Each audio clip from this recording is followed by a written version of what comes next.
What's going on, everybody? Welcome in to Seahawks Today. I am your host, Will Ortner, and we got to break down the top performers for the Seattle Seahawks this weekend when they take on the Carolina Panthers to hopefully push the Seahawks into a spot where that Week 18 game is for the number one seed in the NFC, not just the NFC West. The Seahawks really need a big victory over the Carolina Panthers. They cannot be overlooked. We are almost to 78,000 subscribers. What a huge number. Help us out. Come on in. Hit that subscribe button. 175 people hit that sub button. We'll be right at our goal. So make sure you go and hit that sub button if you haven't already. All right. First player that we got to talk about on our Hawks to watch, Byron Murphy.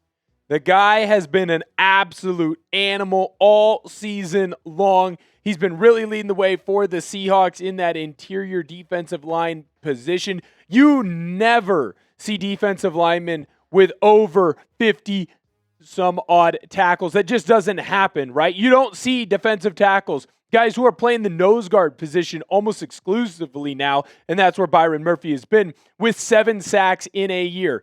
Murphy has been everything that we thought he was going to be out of college. He is living up to all of that. And he's going to have an even bigger game against the Carolina Panthers because he's pissed off right now. The fact that Byron Murphy was not selected for the Pro Bowl this year is a travesty. It is a horrific misjudgment by those who vote for the NFL Pro Bowl. The fans wanted him in. He was one of the top vote getters. But the players and the coaches said that he wasn't good enough. A guy who's going to finish this year with at least 60-plus tackles, possibly 70-plus, from an interior defensive lineman position, a guy who has a chance at getting 8 to 9, maybe even into double digits when it comes to his sack number, from the nose guard position. That's an absolute travesty, and it's ridiculous that he is not more well-received and he's not in the Pro Bowl. He's going to make everybody pay. He's going to make those Panthers pay for his not getting an award that he definitely deserves. Next player that we need to watch, Kenneth Walker III. The running back this year has been pretty decent. Obviously, K9 has not been perfect the entire season. In fact, there have been multiple games this year where I've said he's really needed to step up. But against the Los Angeles Rams, K9 really kept the ship flowing for the Seahawks. Floating, I guess I should say.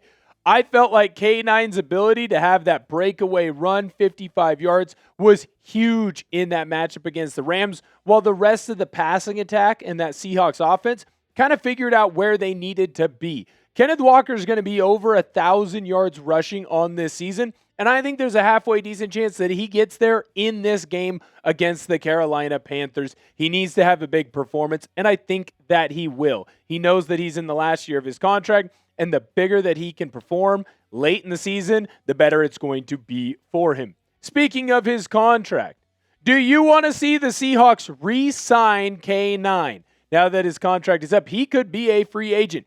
Do you think that K9 should stay in Seattle? Type yes or no in the comment section down below. Now, if you don't think that he should be re-signed in Seattle, you better make sure that you let me know. Don't just type no. Go in and cite your sources. Give me your reasonings for why he shouldn't be re-signed. Next Hawk to watch, Cooper Kupp, Yakima's finest. We need a big performance from Kupp because I don't want to say that his year has been lackluster. I don't want to say that he's let us down because I don't think that that would be fair to ask of Cooper Kupp. He's not going to be the Los Angeles Rams Cooper Kupp. He is going to be an older version. But I would still say that if you polled most Seahawks fans, they would have expected a little bit more from him this year. He might finish the year with around 600 yards receiving or so. Not a bad year, but not a great year necessarily. I also would like to see him get used a little bit more in the low red zone. I think that while Cooper Kupp is never going to be able to go up and get a ball, he's not going to be able to jump like he used to be able to. He's smart. He knows where to find openings in the defense. He's really freaking good at running crisp routes and getting open. I think that we're going to see Cooper Kupp get used a little bit more against the Carolina Panthers, who have a very opportunistic defensive back crew. I mean, shoot, We saw what they were able to do to the Los Angeles Rams. This is where a guy like Cooper Kupp can excel for this Seahawks offense. I think that you are going to see Cooper Kupp have a big catch or two in this one. All right, now we got to talk about this insane deal that's going on over at chatsports.com/Seahawks shirt.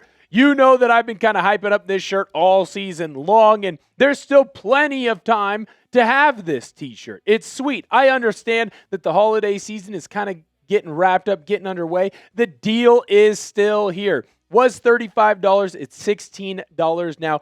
Emerald City football, that green into the white with the blue around it. If that doesn't say Seattle, I don't know what does. Chatsports.com/Seahawks shirt. Chatsports.com/Seahawks shirt. One more time for the people in the back. Chatsports.com/Seahawks shirt. Next player that we got to take a look at for the Seahawks is DeMarcus Lawrence. I think you're going to see a big performance from D-Law. Whenever the Seahawks have been kind of stuck, or they needed a big turnover, or they needed a big change on the field, who seemed to come up for Seattle on that defensive side? DeMarcus Lawrence. He's already got 2 touchdowns on the year from fumble recovery touchdowns. But more importantly, what I think he's done a fantastic job of is he just seems to be where the Seahawks need him to be. He's opportunistic. He's not afraid to get frisky. He's not afraid to make big plays for this Seahawks team. When we look at DeMarcus Lawrence right now, I think that he is going to have a key tackle here or force a key turnover that most Seahawks fans don't necessarily expect him to do, because whenever Seattle's needed a big stop, D-Laws come out on top. Last Seahawk that we need to take a look at, last Seahawk that we need to watch, and that's my good friend Rashid Shaheed. The need for speed, he's been absolutely fantastic this year. And while his receiving numbers might not be as high as most Seahawks fans would want them to be, I think we can all admit that he completely changed 2 games for the Seahawks. He changed that Atlanta Falcons game, kick return for a touchdown, massive, got that offense going. Seahawks blow out the Falcons. And then last week against the Los Angeles Rams, the punt return for a touchdown, got the Seahawks offense going, got us the victory. I need to see those receiving numbers go up. Shaheed has done a great job as a possession receiver for this team, but I'll tell you right now, I think that we are missing out on big play explosive ability from him because Seattle and Sam Darnold and Rashid just have not been able to connect on a big play yet. I think that it's going to happen. I'm going to continue to say that I think it's going to happen until it finally does, because once that gets taken out of the bottle, once Shaheed is able to have his big play touchdown, Sam Darnold's going to start spamming Shaheed. I can't wait to see him have that big touchdown catch for Seattle. Sound off in the comment section if there is a player that I missed. If you say JSN or Sam Darnold, I'm going to be a little bit upset with you, because it would be easy to find the number 1 wide receiver. It'd be easy to talk about the starting quarterback. We got to find the players that might not be the number 1 option that are going to find a way to have a big game against the Carolina Panthers. But if there is a player that fits that description, you let me know down in the comment section. I also think it's important to update you on where we are right now when it comes to reeling in Dolphins today. We are within 900. I had to do quick math there. I wasn't exactly sure. We're within 900 of Dolphins today. In fact, that number's actually gone up, as you can see from the previous thing that we put up there. It's already gone up. We already got 1 sub in the middle of the video today. Help us out. Hit that subscribe button. You want us to catch Dolphins today. Thank you guys so much for tuning in, and I'll catch you guys next time.